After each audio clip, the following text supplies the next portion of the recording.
From the killer clowns from outer space to It, clowns are a staple in pop horror, with a recent favorite of mine being the design of the Twisted Clown from American Horror Story. And I think the Luna Ghost is taking inspiration from the opera clown Pagliacci. But that might be a bit speculative. Ah, the Scooby-Doo movie, keeping the torch of high culture burning. Turning to Yu-Gi-Oh!, there's a particular dark clown which gets all the attention. And Saga the Dark Clown has been around since the Bandai set, and is one of the very few cards to get an illegal reimagining. And I am curious why Konami stopped making tournament cards like Masahiro the Dark Clown. Magic did the same thing with tournament winners getting to design cards, but I am going off topic. Unfortunately, this is nowhere close to the Halloween video I intended to make.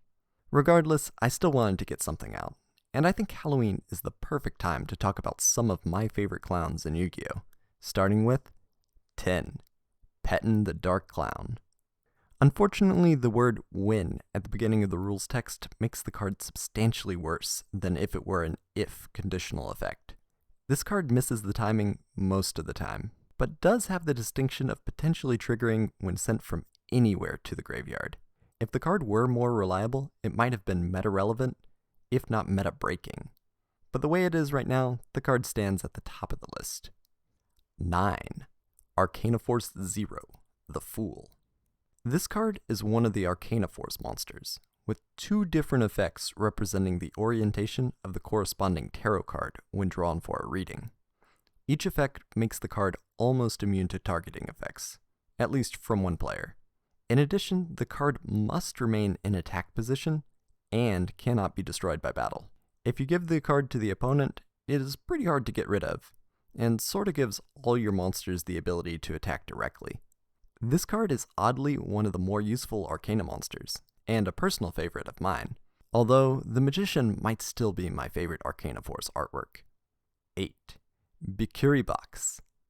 Artwork goes a long way to make a card special, and I think Bikiri Box definitely scared some children with its posture and smiling grimace. I think the artwork would make for a fantastic pop-up greeting card, but maybe with the full art image instead of what's on the card. The card actually has a bit of history that I had been previously unaware of.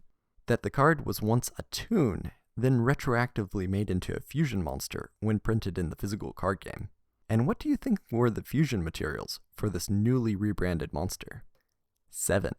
Crass Clown and Dream Clown. These are two iconic clowns, in large part due to their meta-relevance, as they are in the small group of cards which have effects which trigger when changing battle positions. In the early days of the game, having a free compulsory evacuation device or tribute to the Doom effect, even if it's every other turn, was recurring card advantage, with Crass Clown offering virtual card advantage, while Dream Clown offers removal and physical card advantage. I think Swarm of Scarabs might have power crept the cards, or at least supplanted them in meta-consciousness, but these were the linchpin in clown control strategies, and I think that is super. 6. The Tricky. Speaking of meta-relevance, the Tricky has a lot of potential. This monster has an inherent special summon ability, at a discard cost. I think the card has potential for niche or cube play, with the biggest hurdle to becoming competitive being the existence of cards like Cyber Dragon and even the Fiend Mega Cyber. But the Tricky does have a unique level, attribute, and type combination, which could mean it fits into some strategy. For even bolder experimenters, there's Tricky Spell 4, which offers token swarming with higher stats than GOAT tokens, and the Tricky tokens can even be tributed for a tribute summon, beyond the obvious link potential. 5. Masked Clown and Wood Clown. One of my favorite parts of the first few sets in Yu-Gi-Oh! Is the connections between normal monsters. So many of the monsters have a doppelganger, and representing the clowns are Masked Clown and Wood Clown. I think a particularly nice touch is the twin sickles being replaced with a scythe, accompanied by moderate stat increase. To me, it almost feels like character progression for the normal monsters, which would be perfected later with the Gigabyte card series. These are ancient normal monsters after all, so they do not have much competitive relevance, but they definitely have some of the best artwork in my opinion, really capturing the maniacal clown phobia. But there is one normal clown that I find even more unnerving. 4. Mystic Clown. I distinctly remember having Mystic Clown as a kid, but seeing a higher resolution image brings back that terror in full. Just looking at the torso of the monster, with the use of negative space and those 2 eyes in the center of the body, making it look like there's a pair of lips on the torso. I can't believe Konami of America didn't cover up this midriff.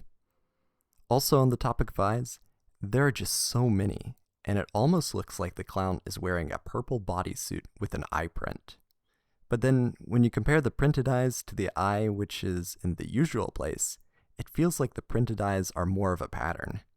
But then again, the skin on the head is also purple, so maybe the eyes are tattoos? With the amount of detail present, I think the artwork is on the edge of over-design. But something about the flavor text really seals my sense of dread around the card. Nothing can stop the mad attack of this powerful creature. Mad Clown. Mad Clown. Mad Clown. Almost made it through the video without the insane clown posse joke, but I think everyone saw that one coming. 3. Jester Confit. From this point on, the list is some of the best clowns in the game.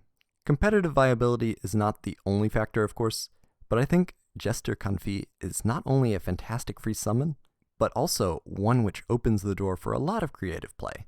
The obvious use, of course, is link material. But the card is such open design. You can tribute it, including for a tribute summon. You can synchro with it. You can make rank 1 Xyz monsters. And, like Castell's Book of Moon effect, there is even a bit of ultra situational utility and a wonky Grand Mole effect. One of my favorite decks plays cards like Kinkabyu and Jester Confit, but this card on its own is incredibly splashable. 2. Lazarjaeger. At the number 2 slot is a clown from the manga. Lazarjaeger takes things even further than Arcana with the makeup, to great effect, but the real reason for the inclusion of this list is a pair of clowns in his manga deck. Jester Puppet Acrobat is a very versatile play extender, sending a monster from hand to graveyard in order to special summon a level 4 Jester Puppet from your hand, which is notably a -1 in card advantage, but generates a bit of tempo and sets up for a much larger play. The second Jester Clown card has one of the strongest effects in the manga. When special summoned, Trick Rider searches the deck for any spell card, making up for the -1 when the Acrobat summons it. But pause for a second to think how strong the effect of adding a spell to hand actually is. All the hoops you have to go through for Dark Sage, or discarding your whole hand for Left Arm Offering. And this card does it at almost no cost. And it gets even better when you remember all the busted cards that are not in the main game, like Card of Demise or the manga version of Dark Energy. But hopefully, for balance sake, these clowns will likely never make it into the main game without some serious tweaks. 1. Performage Trick Clown. Could the top slot be anything other than Trick Clown? Jester Confit is definitely splashable, but Trick Clown is half of the Clown Blade engine. The clown half, obviously. The other half, Heroic Challenger 1000 Blades, triggers off the burn damage to special summon itself and set up for a rank 4 or link 2 play. Or even a double tribute if you are feeling wild. The card is searchable with Damage Juggler, and I just want to point out how big the gap is between Pettin and Trick Clown. The word if means Trick Clown does not miss the timing, and the summon effect is not limited to just Trick Clown, although that may be the only available target. This makes the card so much more reliable, but also more versatile. I'm not sure if this is deliberate iterative design, but to me the resemblance is there, and that might be part of the reason why Trick Clown is my favorite clown in Yu-Gi-Oh!